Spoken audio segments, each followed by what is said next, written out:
Hello বন্ধুরা, আমি বাড়ির সব কাজ ছেড়ে, রান্নাবাড়ি ছেড়ে, তো আজকে আমি মনে করছিলাম যে পাঁপড় দেবো। এত রোদ্র উঠছে, আপনাকে কি বলবো, খুব রোদ।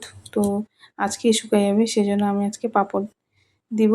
তো এখানে দিয়েছি, কাঁচা জলের মধ্যে দিয়েছি 2 বাটি চালের গুঁড়া, আর জল আছে 6 বাটি। একটু বেশি করে জল দিতে হবে, না হলে লেগে যাবে তাড়াতাড়ি করে। তো আমি এখানে মশলাটা করে নিয়েছি। কালো জিরা আছে, আর শুকনো লঙ্কা বাটা আছে, কাঁচাই বেটে নিয়েছি। আর ভাজার সময় তো ভাজা যাবেই, সেই জন্য কাঁচাই বাটি নিয়েছি। আর আমার এই বেটাটাও প্রায় তৈরি হয়ে চলে আসছে। এখন দিয়ে দেবো সব মশলাগুলা। এখানে তো বেশি লাগে না, অল্প একটু হলেই হয়ে যায়। তো কেমন হচ্ছে আমার বাটাটা অবশ্যই কমেন্টে জানাবেন বন্ধুরা। আর আপনারা তো জানেনই কীভাবে তৈরি করতে হয়।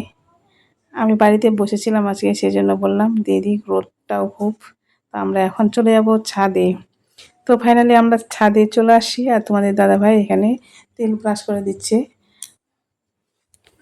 প্লাস্টিকটাতে, না হলে লেগে যাবে, উঠবে না, সেজন্য তেল ব্রাশ করে দিতে হয়।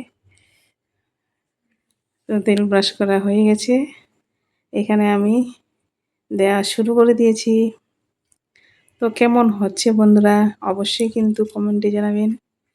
আর রৌদ্র, এত রৌদ্র যে আর কি বলবো, এমনি থাকা যাচ্ছে না।